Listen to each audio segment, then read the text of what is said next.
The rain hit the asphalt in silver sheets outside Lang Aerospace, turning the executive lot into a mirror of taillights and panic. Victoria Lang, 33, stood under a black umbrella in her razor-sharp charcoal Armani, Louboutins planted like stakes. She ripped the torque wrench from Jonah Hale's grease-blackened hand and hurled it end over end across the slick pavement.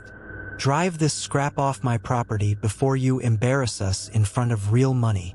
She had no idea the quiet widower she had just humiliated designed the only working continuous detonation engine on Earth. What was really sleeping under that rusted hood? Jonah Hale, 57, watched the wrench clatter to a stop 50 feet away. The same faded 1992 Chevy K2500 sat behind him.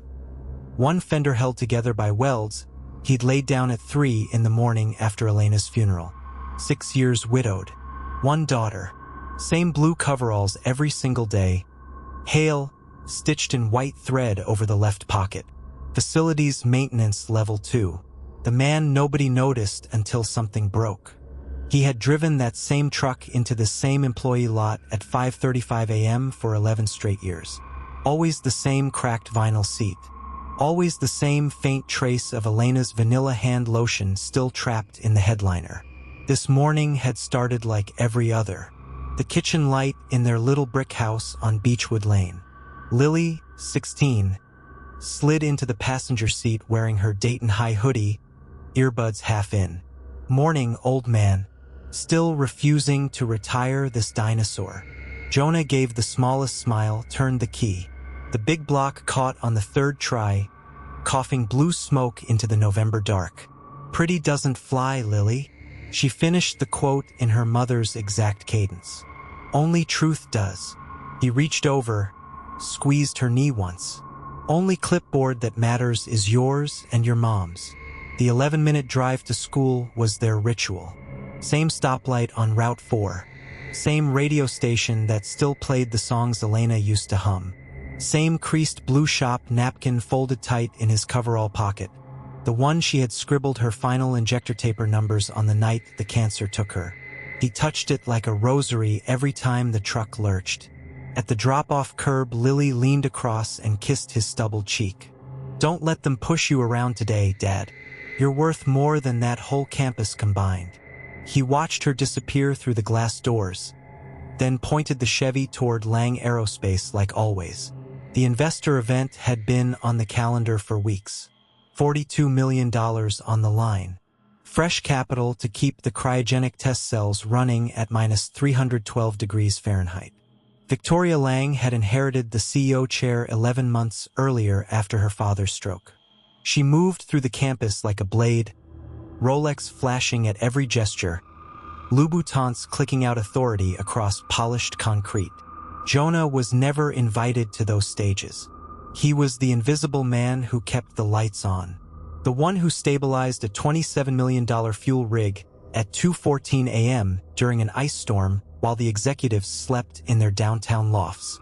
The one who knew every vibration signature, every pressure curve, every secret the buildings kept. But today the invitation had been replaced by an order. At 11:43, the vibration rig on the main demo stage started shaking itself apart in front of 280 suited investors. Champagne flutes rattled. A senior VP shouted for security.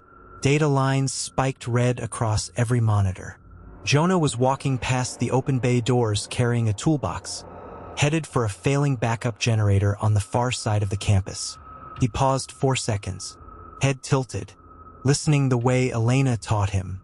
Then he stepped onto the stage without being asked, reached behind the isolator mount, and swapped 2 rubber pads for a mismatched pair he pulled from his back pocket. The violent harmonic died instantly. The trace flattened into clean green lines. The entire room exhaled. He never said a word, just turned and kept walking. But someone noticed. Dr. Elias Crow, the chief scientist, caught the faded call sign on the old log sheet clipped to the rig. Hail Actual. The name hit him like a pressure wave from 2002. He stared after the disappearing coveralls, mouth slightly open, shrimp cocktail suddenly forgotten in his hand. Nobody else saw it. Victoria certainly didn't. She was already marching across the rain-slicked lot in the opposite direction. Lapel mic still hot from her last onstage soundbite, voice carrying to the small crowd that had followed her out under the overhang. Jonah's truck was parked exactly where it always was, in the maintenance row, looking like it belonged in a junkyard. She pointed one manicured finger. "Get that eyesore out of my sight. Now." Jonah kept walking toward the generator shed, torque wrench loose in his right hand. Victoria's heels clicked faster. The crowd of 280 shifted, sensing fresh entertainment. "Ma'am, I'm on the clock for the backup generator." She stepped directly in front of him, rain beating on her perfect shoulders. "I said move it. Half a mile. Employee overflow lot. Or I'll have it towed and crushed before lunch." The laughter started low, then rolled outward like thunder. Jonah's voice stayed level, almost gentle. "Ma'am, my wife built what's under that hood. You just threw the last tool she ever touched." The laughter choked off. Victoria's face flickered, something between irritation and embarrassment, then hardened. She snatched the torque wrench again, spun, and hurled it in a glittering arc across the lot. It splashed down in a puddle 50 feet away. "Drive this scrap off my property before you embarrass us in front of real money." Jonah looked at her for a long second. Rain traced lines down his temples. Then he walked to the driver's door, climbed in, and turned the key. The big block didn't cough this time. A deep, subsonic pressure wave rolled across the wet pavement, flattening the raindrops for half a heartbeat. Then came the sound. Pure, cathedral low. A continuous rolling note like a church organ carved out of flame. "No pistons. No shake." 31% more efficient than anything else on Earth. Every head turned. Dr. Elias Crow dropped his shrimp cocktail. The plastic cup clattered. Sauce splattered across $1,000 shoes. His whisper cut through the sudden silence like a blade. "That's the Hale cycle." The engine idled on that single, perfect tone while Jonas sat behind the wheel, one hand resting on the faded blue shop napkin in his pocket. The rain kept falling, steady as a metronome, while 280 soaked guests pretended they hadn't just heard perfection. Victoria's lips parted, then closed. She adjusted the collar of her cream silk blouse, now translucent against her collarbones, and forced a brittle laugh. "Nice sound system, Jonah. Very theatrical. But sound doesn't pay the mortgage. Move the truck." Jonah didn't answer. He slipped the faded blue shop napkin from his pocket, the one still carrying a faint trace of motor oil and Elena's hand lotion, and wiped a single streak of rain from the inside of the windshield. Then he eased the big block into gear. The low cathedral note faded to a murmur that somehow made the silence louder. Tires hissed across wet asphalt as he rolled the truck toward the overflow lot half a mile away. By the time he killed the engine beside a rusted chain-link fence, the reception tent had emptied. Guests were already streaming toward the valet line, murmuring about the weird mechanic and the engine that didn't rattle. Victoria's voice carried on the wind, crisp and final. "Security will catalog every tool he leaves behind. I want that shed cleared before the board arrives tomorrow." Jonah sat motionless behind the wheel, thumb tracing the embroidered corner of the napkin, H in faded black thread. Elena's initials, the last thing she'd pressed into his hand before the final ambulance ride. He closed his eyes. One breath, two. Then he opened the door and walked back through the rain toward the generator shed. Inside, the air smelled of ozone and old concrete. 3 junior electricians were already boxing up Elena's handwritten schematics. One of them, a kid named Marcus with a fresh engineering degree, looked up guiltily. "Mr. Hale, Jonah," she said, "everything not bolted down has to go, including the backup logs." Jonah nodded once. He crossed to the far wall, knelt, and slid a loose panel aside. Behind it rested a single leather-bound notebook, edges worn soft as flannel. He tucked it under his arm without a word and left the shed. That was the first small reversal. No one saw it, but Marcus did notice that the backup generator, which had been throwing error code 4471 for 14 straight months, suddenly logged 0 faults at 2:14 p.m. exactly. The sky was still charcoal when Victoria's black Mercedes glided past the overflow lot. She slowed. Jonah's truck sat exactly where she'd ordered it, but something was different. A tarp, military green, edges crisp, now covered the entire hood. She frowned, made a note on her phone, and kept driving. Inside the main generator building, the morning crew was already whispering. The auxiliary unit had somehow synchronized itself to the main grid overnight. Power factor at 0.999. Fuel consumption down 17%. No one had touched a dial. Victoria stormed in at 7:40 wearing a charcoal Brioni suit and patent leather pumps that clicked like gunshots. Who authorized the recalibration? The lead tech, Mr. Delgado, shrugged. No one. It just happened. Same signature as the old hail logs, though. Before she... Don't. Victoria's voice cracked like a whip. We are not paying tribute to a dead woman's fairy tale. Get me a diagnostics report before the potential buyers land at 10. She spun on her heel and nearly collided with Jonah, who stood in the doorway holding a thermos of coffee and the same faded blue napkin now folded into a perfect square. Morning, ma'am. Generator's running clean.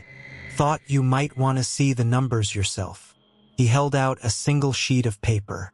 Real-time telemetry. Peak efficiency. 31.4% above every competing system on the market. Victoria's eyes flicked across the figures. Her manicured nail tapped once against the margin. Impressive forgery. Security will escort you off-site at noon. Consider this your last paycheck. She crumpled the paper and dropped it at his boots. Jonah didn't move. He simply crouched, retrieved the sheet, and smoothed it against his thigh. Then he tucked the blue napkin back into his breast pocket, right over his heart, and walked past her into the control room. The first potential buyer arrived in a Gulfstream that touched down at the private strip behind the facility. Dr. Elias Crow again, this time with 3 suited analysts and a leather portfolio worth more than Jonah's truck. Victoria greeted them beneath a retractable awning, voice honeyed. Gentlemen, you're about to see why Hale Energy is the future. Our proprietary cycle. She stopped. The main display wall, which had shown nothing but cascading error codes for months, now glowed with live data. A perfect cineuave. Output holding at 98% of theoretical maximum. The scent of warm electronics mixed with the faint trace of Elena's old lavender hand cream that somehow lingered on the console. Elias Crow adjusted his Patek Philippe. Interesting. This matches the architecture my team reverse-engineered from the 2019 patents. The ones filed under the name E. Hale. Victoria's smile tightened. Ancient history. We own the IP now. But the youngest analyst, a woman with sharp eyes and a tablet, had already pulled up an old schematic. There's a watermark here. A tiny blue square in the corner. Looks like a napkin. Jonah stood 30 feet away, torque wrench back in his hand, pretending to adjust a conduit. He felt the folded fabric in his pocket like a second heartbeat. The tour moved on, but the seed had been planted. Jonah hadn't slept. He sat on the lowered tailgate of his truck beneath the green tarp, the leather notebook open on his knee. Page after page of Elena's handwriting, tight, precise, beautiful. Each equation ended with the same doodle, a tiny blue napkin with wings. He traced one with his thumb. A flashlight beam cut across the lot. Victoria, still in yesterday's suit, hair loose for once, walked straight toward him. Her heels had been replaced by running shoes that squelched in the mud. She stopped 6 feet away. The rain had eased to mist. I know what you're doing, she said quietly. Stirring up ghosts to make me look incompetent before the auction. It won't work. This facility is bleeding $287,000 a month. Your little parlor tricks only delay the inevitable. Jonah closed the notebook. He pulled the faded blue shop napkin free and held it between them like a truce flag. My wife used to say the difference between scrap and treasure is the memory baked into the metal. You threw her last torque wrench in a puddle, Ms. Lang. I'm just making sure everyone remembers whose hands built what's under that hood. Victoria stared at the napkin. Something fluttered behind her eyes, recognition, maybe guilt. She opened her mouth, closed it, then turned and walked back into the darkness. But the mini-crisis was already forming. The main grid relay tripped without warning. Alarms screamed across the facility. Every screen bled red. The potential buyers, now numbering 9 including 2 venture capitalists who had flown in from London, gathered in the observation gallery while technicians scrambled. Victoria's voice over the intercom was iron. This is a scheduled stress test. Nothing more. It wasn't. The relay failure was real. And the only schematic that had ever solved this exact cascade lived inside the leather notebook Jonah now carried under one arm. He walked into the control room without being asked. The lead tech stepped aside instinctively. Jonah's hands moved with muscle memory older than his daughter's age. He bypassed 3 safety interlocks, rerouted power through a shunt most engineers had dismissed as theoretical, and keyed in a 12-digit sequence Elena had once written on the back of that very blue napkin during chemo. The alarms died. The sine wave flattened into perfection again. Silence blanketed the room. One of the London investors leaned forward. "Who the hell is that man?" Dr. Elias Crow, standing at the back, answered before Victoria could speak. "That," he said, voice soft with something close to reverence, "is Jonah Hale, the husband of the woman who designed the system you're all here to buy. Or bury." Victoria's face drained of color. Her hands trembled at her sides as she watched Jonah fold the blue napkin once more and slide it back into his pocket like a promise. 19 hours to the auction. The east wing chillers began to fail in sequence. Frost rhymed the coolant lines like brittle lace. 3 potential buyers, 2 venture capitalists and a silent partner in a Brioni suit, stood in the gallery sipping coffee that had gone cold. Victoria Lang arrived wearing a charcoal pencil skirt and the same silver Patek that caught every overhead light. She snapped orders into a tablet. Bypass the affected loops. Keep the core temperature under 41 Celsius or we lose the valuation floor. Jonah watched from the mezzanine catwalk above, arms crossed, coveralls still stained from yesterday's relay fix. He could feel the debt ticking behind his ribs. A young technician, barely 23, name tag reading Patel, dropped a multimeter. It clattered across the grated floor. The sound echoed like a starter pistol. Patel's voice cracked. "Ms. Lang, the PID controllers are fighting each other. We've never seen this harmonic before." Victoria's Italian heels clicked once as she turned. "Then find someone who has, or the entire demonstration collapses before noon." Jonah descended the metal stairs without a word. His boots rang softly on each step. The London investor in the Brioni suit recognized him immediately this time. "You again." Jonah didn't answer. He took the multimeter from Patel's shaking fingers, knelt beside the access panel, and let his hands speak. The schematic in his head, Elena's schematic, unfolded like muscle memory from 287 nights she had spent refining it on hospital napkins between rounds of chemo. He isolated the rogue loop, recalibrated the gain by exactly 0.037, and keyed in a 4-character override she had doodled beside a tiny heart on the blue napkin now resting in his pocket. The chillers sighed back into rhythm. Frost melted into droplets that pattered onto the concrete like quiet applause. One of the venture capitalists exhaled sharply. "That's not in any manual we've seen." Dr. Elias Crow, standing beside Victoria, spoke again. His voice carried the same soft reverence. "It wouldn't be. Elena Hale never published her edge cases. She kept them personal." Victoria's polished fingernails dug into the tablet's edge. The screen cracked with a sound like thin ice breaking. She stared at Jonah as he stood, wiped his hands once more, and folded the blue napkin back into place.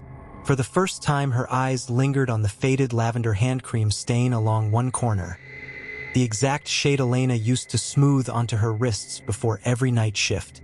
The facility slept under emergency lighting. Jonah sat alone in the small break room that still smelled of burnt coffee and distant lavender.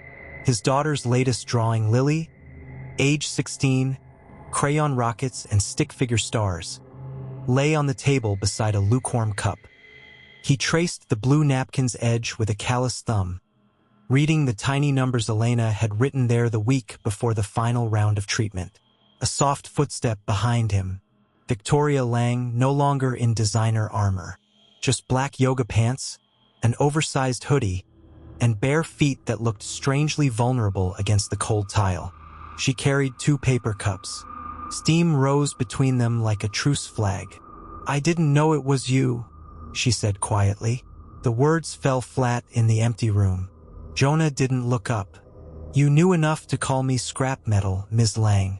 That part you got right." She set 1 cup in front of him. The scent of lavender hand cream drifted from her wrist. Elena's brand, the exact $14.99 tube from the pharmacy on 14th and Maple. Victoria had started carrying it 2 days ago. No one had mentioned it. No one had to. "I thought if I could push the valuation high enough, the board would keep the plant open. Keep her name on the building." Her voice cracked on the last word. "I didn't realize I was burying the only person who could actually save it." Jonah took a slow sip. The coffee was bitter and perfect. "The harmonic filters on the main bus are going to drift again around 9:40. You'll need the sequence I wrote on the back of this napkin the night Elena couldn't hold a pen anymore." He slid the blue square across the table. Victoria's fingers hovered above it, trembling the same way they had in the control room. She didn't dare unfold it yet. The harmonic filters began their predicted drift exactly on schedule. Alarms painted the observation gallery in angry amber. 12 buyers now.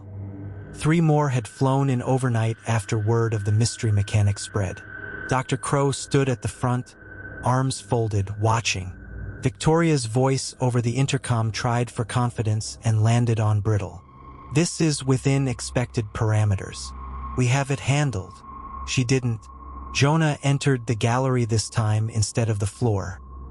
He wore the same grease-stained coveralls, but the blue napkin peeked from the chest pocket like a battle flag. Every head turned. The London investor in the spotless Brioni suit actually stepped aside to give him room at the master console. "Permission to correct the drift, Ms. Lang?" Jonah asked. His tone was level, almost gentle. The debt was collecting in public now, 1 decimal place at a time. Victoria's throat worked. The Patek on her wrist read 9:41. She gave a single, tight nod.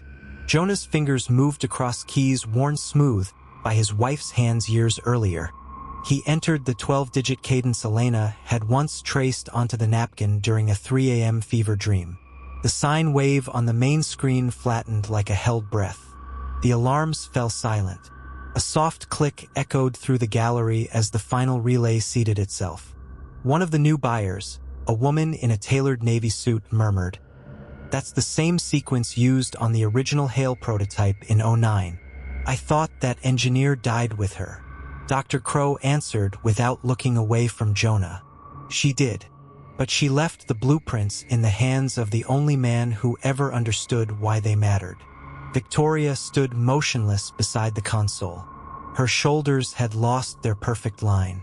The faint scent of lavender hand cream drifted across the room again, stronger this time, as if Elena herself had leaned in to witness the slow turning of the wheel.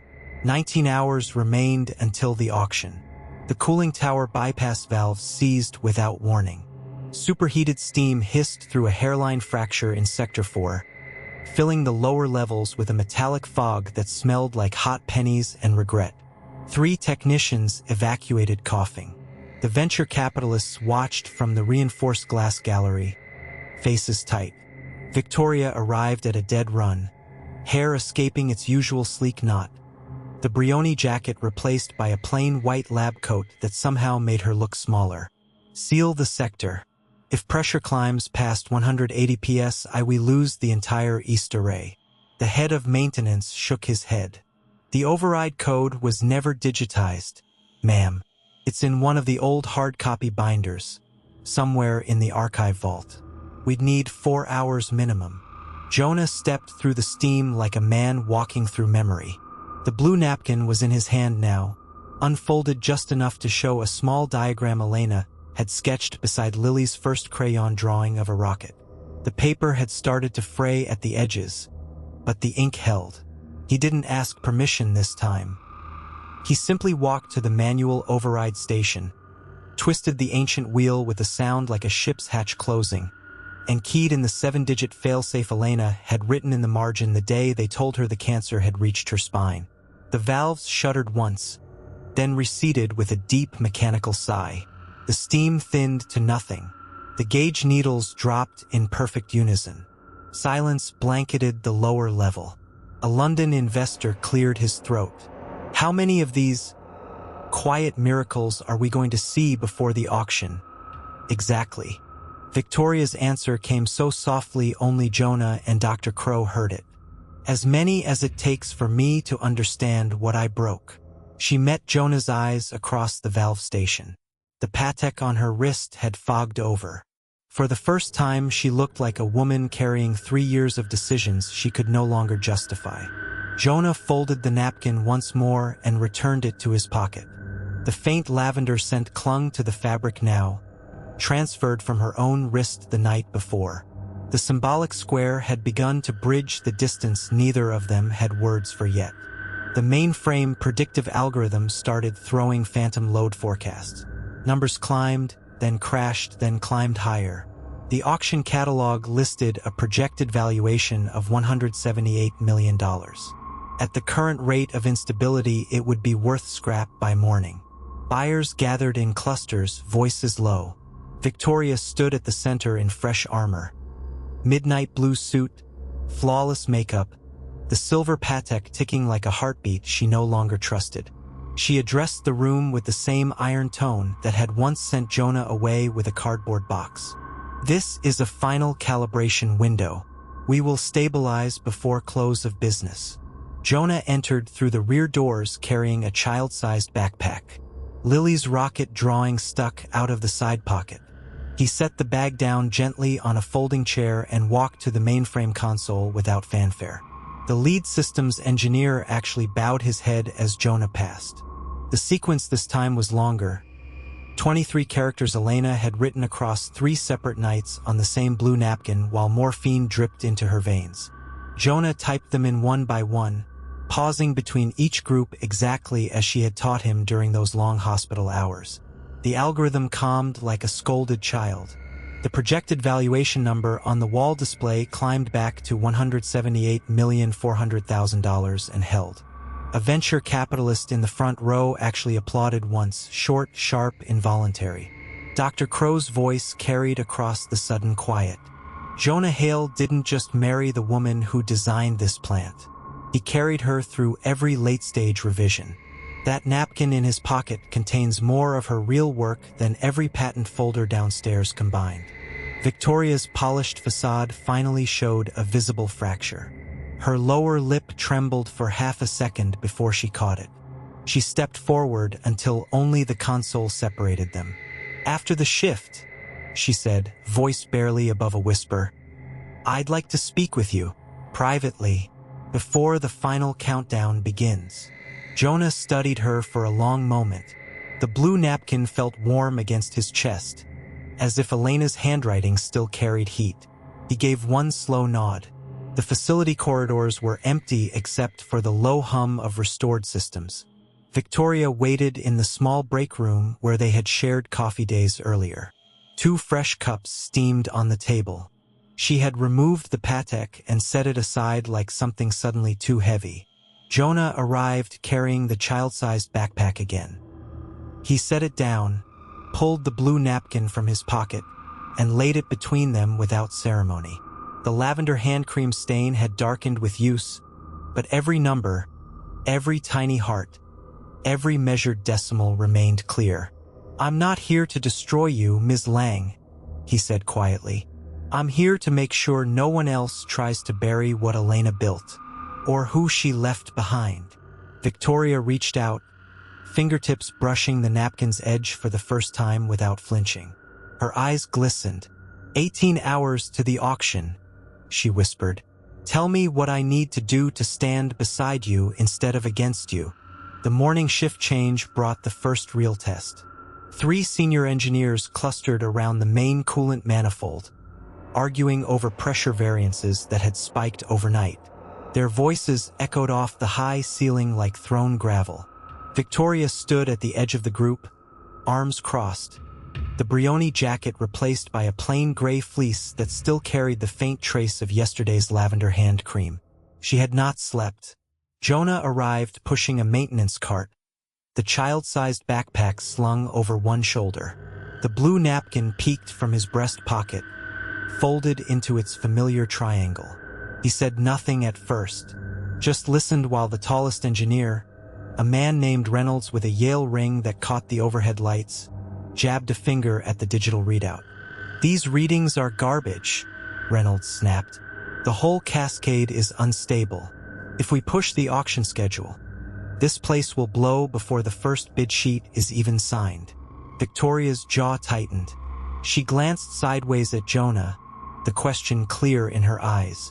He stepped forward. The cart wheels squeaked once on the polished concrete. "Run it again from valve 17, Jonah said, voice low but carrying.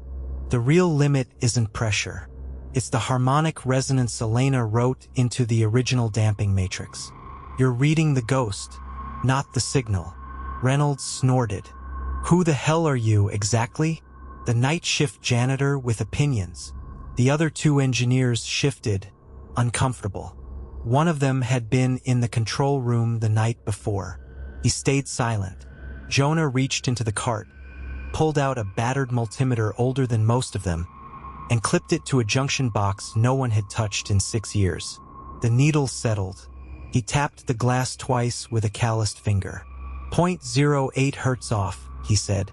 "Exactly where she predicted it would drift if the secondary cooling loop stayed throttled at 63%. Adjust to 71 and watch it flatten."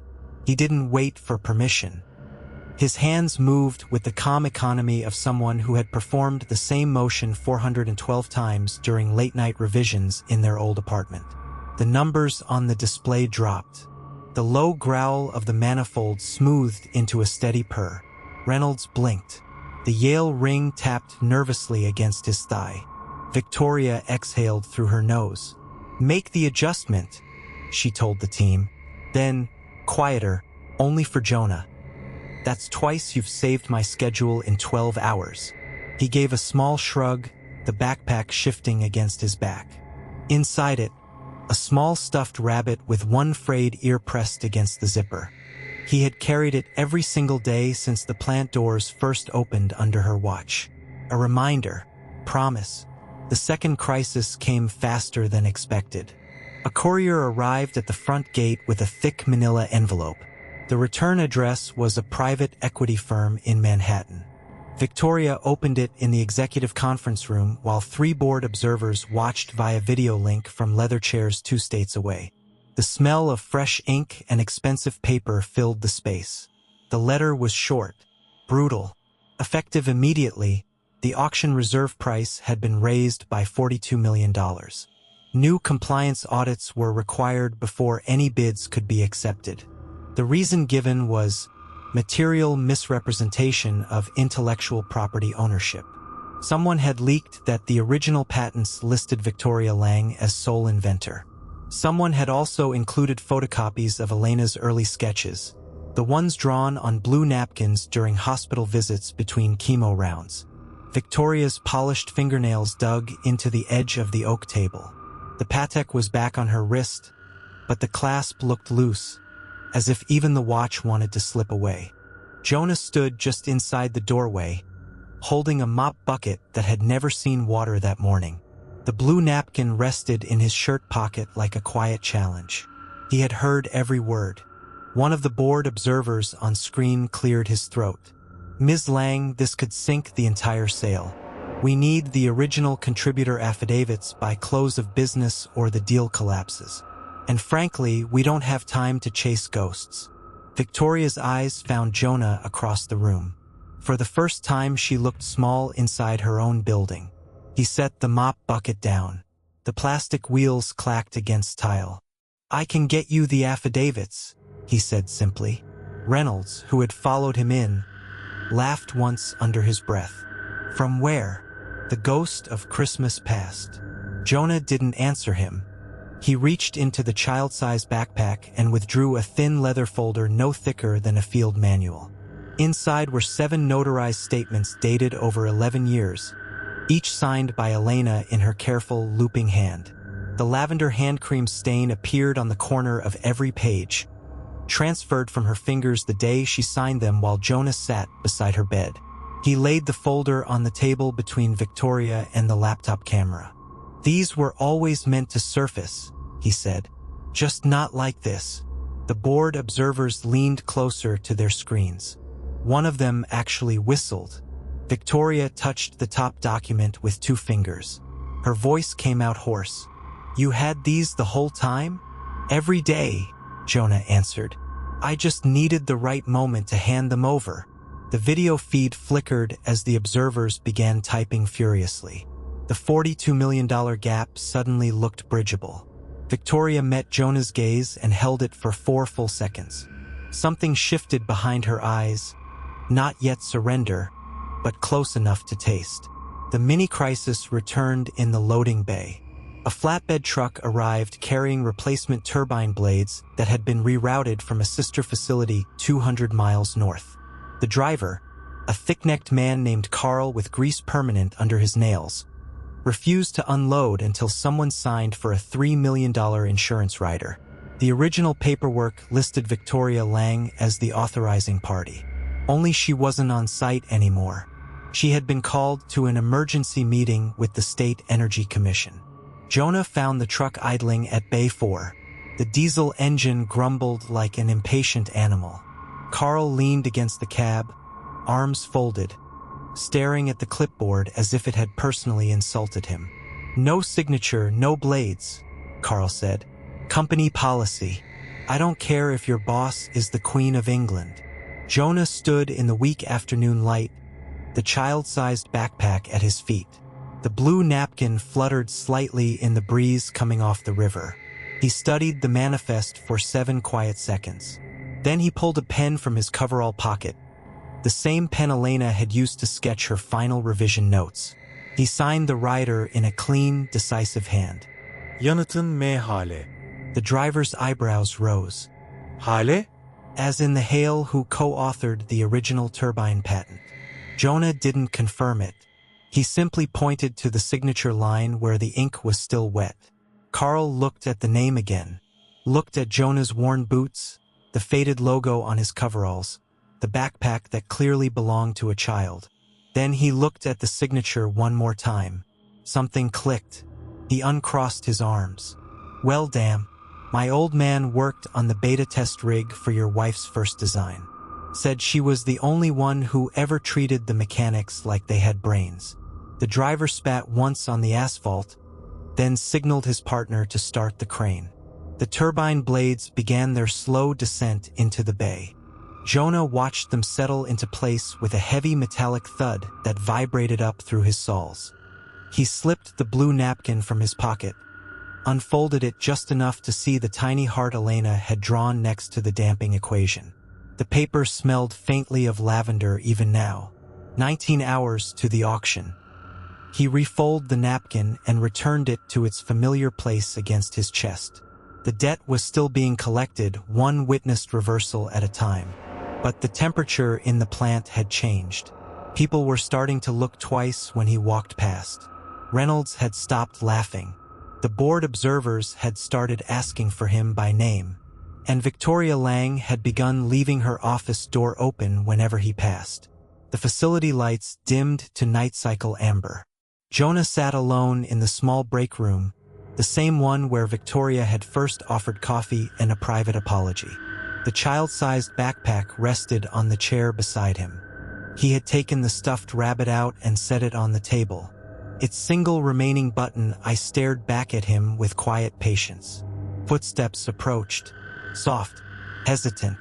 Victoria appeared in the doorway wearing yesterday's fleece and no makeup. The Patek was gone again. She carried 2 fresh coffees, but this time the cups were the plain white ones from the vending machine on sublevel 2. No pretense. She set one in front of him. 17 hours, she said. Jonah nodded once. The blue napkin lay between them like a shared secret now. She no longer avoided touching it. In fact, her fingers traced one of the tiny hearts without thinking. I called the commission, she continued. They want a live demonstration of the damping matrix at 0800. The same one you stabilized this morning. They're bringing 2 independent auditors and a representative from the original patent office. Her voice dropped. I told them the only person qualified to run it is you. Jonah lifted the coffee. Steam curled around his face, carrying the faint bitterness of scorched grounds and the sweeter ghost of lavender from the napkin. He met her eyes. Then I guess we both have a long day ahead of us. Outside, the restored systems hummed steadily, the sound of something slowly waking up after years of deliberate sleep. The auction clock kept ticking, but the balance of power inside the plant had begun its own quiet, procedural shift. The collection of the debt continued. The main control floor smelled of fresh solder and strong coffee. Jonah stood at the damping matrix console in the same faded coveralls, sleeves rolled to the elbows. The stuffed rabbit remained tucked inside the child-sized backpack now slung over the back of a rolling chair. Victoria had insisted he bring it onto the floor. She stood 2 paces behind him, arms folded, her Brioni jacket replaced by the same fleece from the night before. The 2 commission auditors sat in stiff silence at the observation table. One wore a navy tie clipped with a small platinum bar. The other kept checking his watch. The patent office rep, a thin woman in wire-rimmed glasses, had already asked 3 pointed questions about the original schematics. Jonah answered each one without looking up, voice low and exact. The matrix flickered to life under his fingers. A low harmonic thrum filled the room. One of the auditors cleared his throat. This sequence wasn't in the documentation we received last quarter. Jonah adjusted a final potentiometer. The hum deepened, then steadied into perfect silence. Because the documentation was wrong, he said simply. The patent rep leaned forward. Her pen stopped moving. Victoria's shoulders dropped half an inch. She didn't smile, but the tension in her jaw had softened. The demonstration ended 4 minutes ahead of schedule. Both auditors signed the verification sheet without a word. The rep from the patent office studied Jonah for a long second before she spoke. We'll need your name for the addendum. He gave it, quietly, the same way a man might hand over a folded letter he had carried for years. Victoria's eyes flicked to the backpack, then back to him. She said nothing in front of the visitors. But later, when the last observer had cleared the airlock, she handed him a single printed page. Line 18 carried his name in the inventor column. The debt ticked upward another notch. The temperature in the executive wing had dropped again. Reynolds stood outside Victoria's office clutching a tablet, his Italian shoes squeaking once on the polished concrete. He had tried to rerun the numbers himself overnight and come up short by 4 decimal places. Now he needed Jonah to sign off. The request came through the open door like a man swallowing glass. If you could just review the calibration log, Mr. Hale. Jonah looked up from the bench where he was soldering a replacement board. The blue napkin rested beside the soldering iron, absorbing tiny flecks of flux. He wiped his hands, took the tablet, scanned the figures, and corrected 3 entries with a blunt finger. Reynolds watched every keystroke. When Jonah handed the device back, Reynolds's voice came out smaller than before. Appreciate it. The words sounded like they had been dragged across gravel. Jonah simply nodded and returned to the iron. the faint smell of hot metal mixed with the faint lavender still clinging to the napkin. Another quiet reversal witnessed. Another layer of the old life peeling back. A new crisis arrived with the afternoon delivery truck. The vibration dampers for the primary turbine had been shipped with the wrong mounting brackets. The driver shrugged, handed over the manifest, and left. Without those brackets, the live auction demo scheduled for tomorrow would fail in front of every remaining stakeholder. Victoria found Jonah in the sub-basement machine shop. Her hair had come half out of its clip. The Patek was back on her wrist today, but she kept tugging at the band as if it no longer fit. "We can't get replacements before the auction," she said. Her voice carried the first real crack he had heard in weeks. Jonah set down the wrench. The stuffed rabbit sat on the workbench now, one ear draped over a torque gauge. He studied the mismatched brackets for 10 silent seconds, then spoke 3 words. "I built the originals." He walked to a locked steel cabinet in the far corner, the one everyone assumed held only spare fuses. The key he produced had been on the same ring as his dog tags for 17 years. Inside lay a set of hand-machine brackets, still wrapped in the original wax paper. The serial numbers matched the very first set installed in 2009. Victoria's breath caught. She reached out and touched one. Cold steel, precise edges. "How long have you had these?" Jonah closed the cabinet. "Since the day they told me the project didn't need me anymore." He loaded the brackets onto a cart. The wheels squeaked down the corridor like a metronome counting the remaining hours. By 5:12 p.m., the turbine sat perfectly aligned. The new brackets fit as if the machine had been waiting for them. Victoria watched from the catwalk above, arms folded tight across her chest. Reynolds stood beside her, silent. Neither of them spoke when the final bolt torqued down with a clean metallic click that echoed through the entire level. The plant lights had dimmed again to amber. Jonah sat once more in the small break room. The child-sized backpack rested in the same chair. This time the stuffed rabbit was on the table between 2 fresh vending machine coffees. The blue napkin lay folded beside it, the tiny hearts now slightly smudged from repeated handling.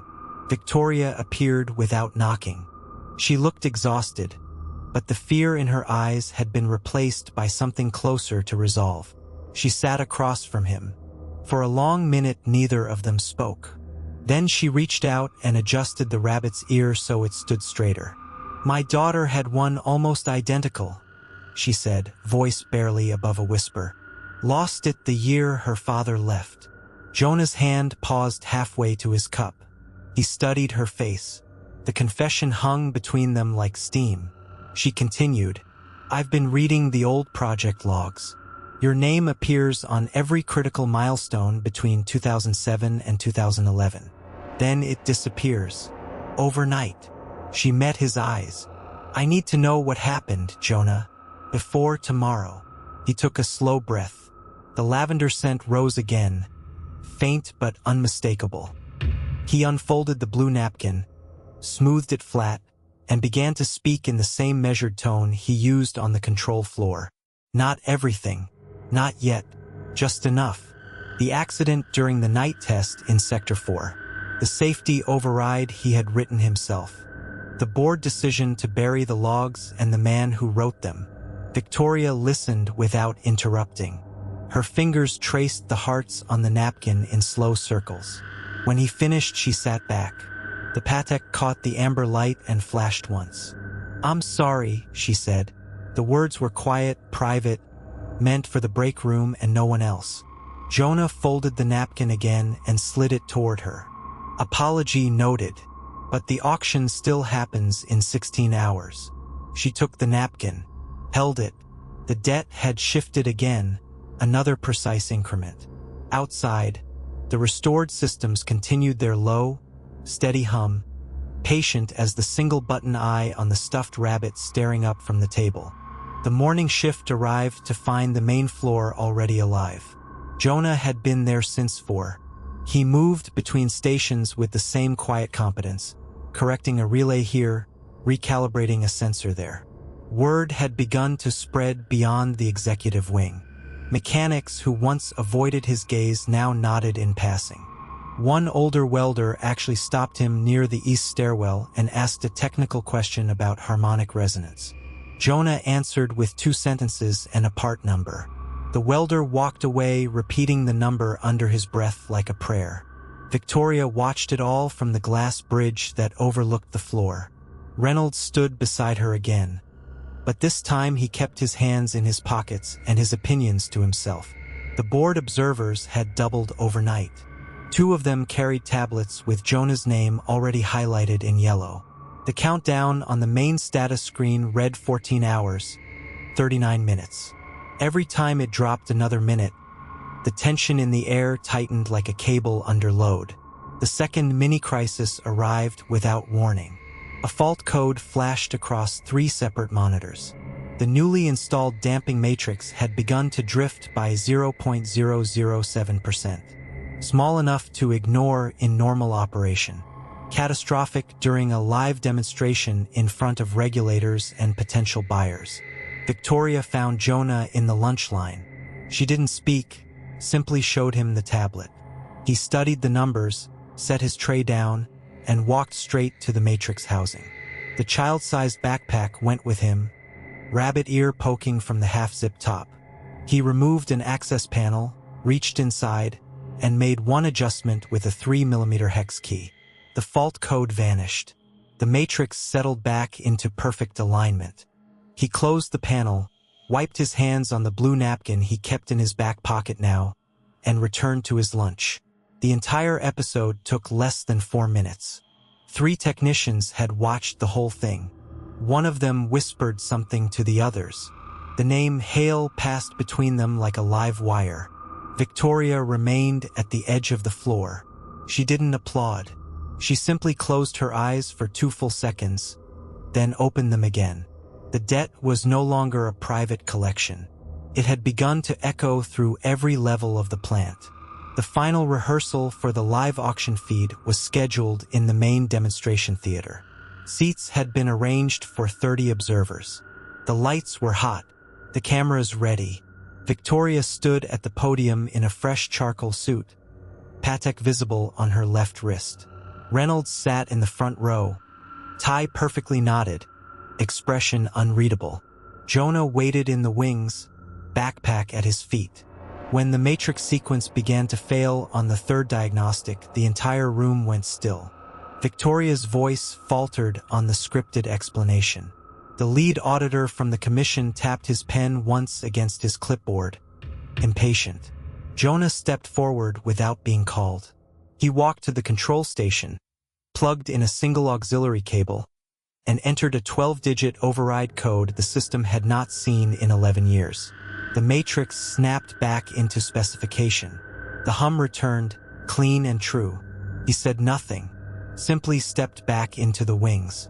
But every eye in the theater had followed him. Reynolds's pen had stopped moving entirely. Victoria's hands trembled once on the podium before she steadied them. The rehearsal continued. The debt had just been paid in full view of the very people who once believed the plant could run without him. 11 hours remained until the auction. The temperature inside the facility had changed for good, and the stuffed rabbit waited quietly in the backpack. One button eye still patient, still watching the slow, procedural shift of power that no one could stop now. The auction room smelled of fresh varnish and nervous sweat. 217 folding chairs filled the demonstration theater, everyone occupied. Industrial buyers from 3 states, commission auditors in the 2nd row, plant supervisors crammed shoulder to shoulder along the back wall. And in the exact center of the front row sat the people who had once watched a single dad carry a cardboard box out the side exit like it was trash day. Victoria adjusted the microphone at 9:03 a.m. Her charcoal suit looked slept in. The Patek on her wrist caught the overhead lights every time her hand shook. Reynolds sat 2 seats to her left, Brioni jacket unbuttoned, Italian shoes planted flat on the concrete as if the floor might open beneath him. Neither spoke. The live feed lights blinked red. The auctioneer, a retired colonel with a voice like gravel in a dryer, opened the bidding at 42 million. Lot 1. The Matrix control core itself. Bids climbed in crisp increments, 48, 51, 55, until the number froze at 68 million. The colonel cleared his throat. Lot 2. Ancillary support systems, software licenses, legacy integration keys. He paused. Starting bid, 1.2 million. A ripple moved through the room. Everyone knew those keys were useless without the original encryption seed. The seed that had been deleted from every server 11 years ago. Or so the official record claimed. Victoria leaned into the microphone. Her voice cracked on the first syllable. The integration keys are legacy only. They hold no current. She stopped. The silence stretched until it hurt. Jonah walked out from the wings carrying nothing but the blue napkin folded neatly in his left hand. The same one he had wiped grease with the day before. The same one his daughter had once used to wrap her half-eaten peanut butter sandwich before she left for school that final morning. He stopped at the edge of the stage, looked once at the stuffed rabbit still tucked inside the open backpack beside the podium, then faced the crowd. Starting bid for Lot 2 remains 1.2 million, he said, calm as morning coffee. But only if you want the plant to run next quarter. A laugh tried to break out and died. Victoria's eyes found his. For the first time in 14 days she looked small. Jonah reached into his back pocket and produced a single worn dog tag on a ball chain. Engraved on it were the words, Hail, Seed Architect, Mission 287. He held it up so the overhead lights caught the stamped numbers. The room inhaled at once. 287 live launches, he said. Every one of them needed these keys. I wrote the seed in seat 18C on a red-eye to Vandenberg in 2009. Then I came home, punched a clock, raised my daughter, and kept the lights on here for another decade while management changed their minds every fiscal year. He looked straight at Reynolds. You told me the system didn't need a janitor's opinion. Told me to take my box and go. Reynolds's face had gone the color of old concrete. His pen lay on the floor between his shoes. Jonah turned to Victoria. His voice stayed even. You said the plant would be fine without me. You were wrong by exactly $68 million and 11 hours. He walked to the control station, the same one from yesterday's rehearsal. Plugged in the auxiliary cable again. Typed the 12-digit override that no one else on Earth still remembered. The Matrix hummed once. Deep, satisfied, like a jet engine idling on the runway. Green status bars flooded every monitor in the theater. The auctioneer found his voice. New bid on Lot 2, 79 million. Do I have 80? Hands shot up across the room. The number climbed past 100 million in under 90 seconds. Buyers who had flown in for scrap were now bidding like it was the last helicopter off a burning rig. Jonah stepped back. He did not smile. He simply folded the blue napkin once, twice, 3 times, and slid it into the front pocket of the backpack where the stuffed rabbit could see it. The same rabbit his daughter had clutched the night the fever took her. The same rabbit he had carried into this building every single day for 11 years because it reminded him why the work mattered. Victoria stood up so fast her chair scraped backward. Her Patek caught on the edge of the podium and left a thin scratch across the polished wood. She walked to the side of the stage out of camera range. Jonah followed. In the narrow hallway behind the curtains, the air smelled of coffee and fear. She stopped 6 feet from him. Her shoulders dropped an inch at a time. I thought I was protecting the company, she said. Her voice was hoarse. I thought I was the one who saw the future. I was protecting my own pride, Jonah. I owe you an apology before the rest of them hear it. She looked at the floor, then at the blue napkin now peeking from the backpack strap. I'm sorry.